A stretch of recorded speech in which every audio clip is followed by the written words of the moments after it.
안녕하세요. 이슈파일럿입니다. 지금 일본에서는 우리 상식을 뛰어넘는 기상천외한 일이 벌어지고 있어 화제입니다. 바로 임산부는 보험 가입을 할 수 없다. 정확히 말해서 임신 전에는 보험 가입에 문제가 없으나 여성이 임신을 한 후 가입하려 하면 보험 가입을 거절하는 일이 발생하고 있습니다. 일본의 현대비즈니스는 지난 1월 8일 29세 여성이 임신하고 나서 의료보험에 들어가지 않은 것을 후회한 이유라는 기사에서 일본 보험사에 이해할 수 없는 이유로 임산부 보험 가입을 거절한 내용을 보도하고 있습니다.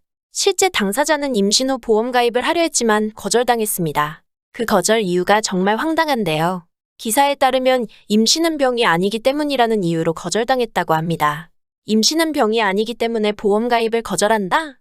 보험을 가입하는 목적은 미래에 예상하지 못한 위험이 발생했을 때 이를 대비하기 위함입니다. 임신은 병이 아니기 때문에, 즉 현재 아프지 않기 때문에 보험 가입이 어렵다는 것은 쉽게 이해되지 않습니다. 한 곳의 보험사만 그렇다면 이 문제를 해당 보험사의 문제로 생각할 수 있지만 이 기사의 당사자는 보험 가입 거절 이후 인터넷에 임신에도 가입할 수 있는 보험을 검색했지만 가입할 수 있는 보험은 없었다고 합니다. 최근에는 만호나 만산화의 영향으로 임산부도 고령화하고 있어 상대적으로 임신과 출산 과정에서 문제가 발생할 수 있는 가능성이 높아지고 핵가족화로 인해 케어해줄 사람이 부족한 시점에 만약을 위해 준비하는 보험조차 일본의 거의 모든 보험사에서 임산부 보험 가입을 거절했다는 것은 우리나라에서는 이해할 수 없는 일입니다.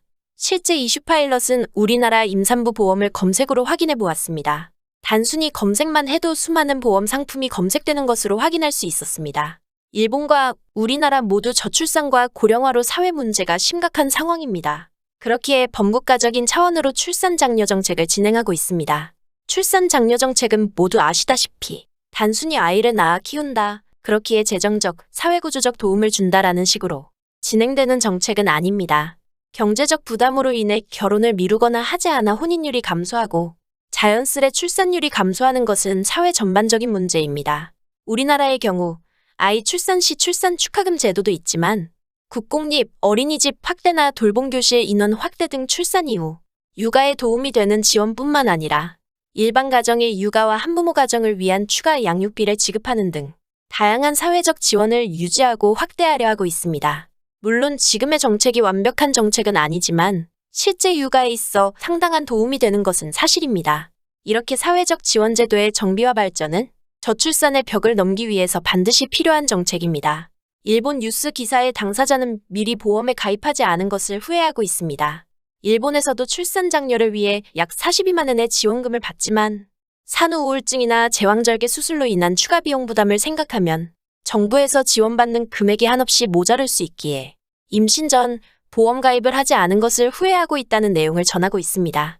실제로 일본에서는 임산부의 보험 가입 거절은 특별한 일이 아닌 것으로 보여집니다. 후쿠니 생명보험이 2016년 3월에 10년 이내에 출산한 여성 500명을 대상으로 실시한 임신 전에 해두었던 것이라는 설문조사에 따르면 5위가 의료보험 가입이라고 응답한 것으로 나타났습니다.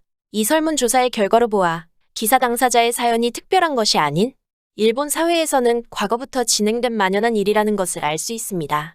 일부 보험사는 특정 부위 부담보 조건으로 임신 중 가입 가능한 상품이 있다고 소개하지만 가입 조건을 보면 이것 또한 황당합니다.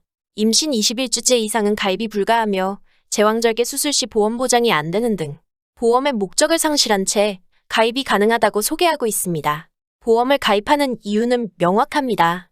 미래에 발생할 수 있는 미처 대비하지 못한 위험에 대한 보호를 위함입니다. 기사는 마치 보험 광고처럼 일본의 다양한 보험 상품을 소개하며 마무리하고 있습니다.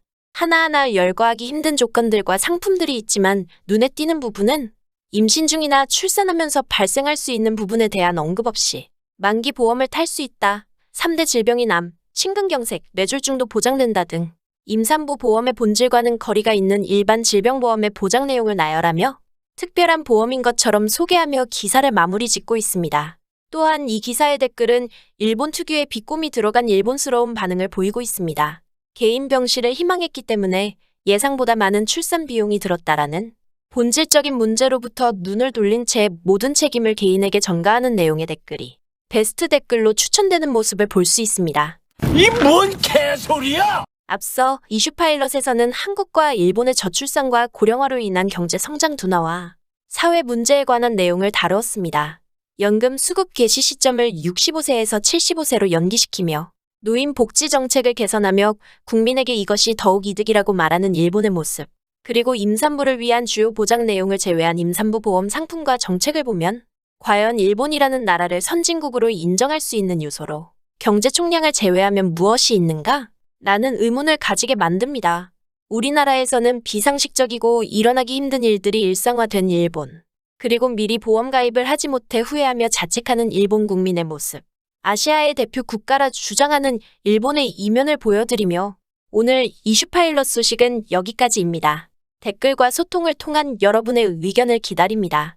일부 사람들의 생각이 아닌 구성원 모두의 생각이 모였을 때 살기 좋은 사회가 만들어질 수 있기 때문입니다. 감사합니다.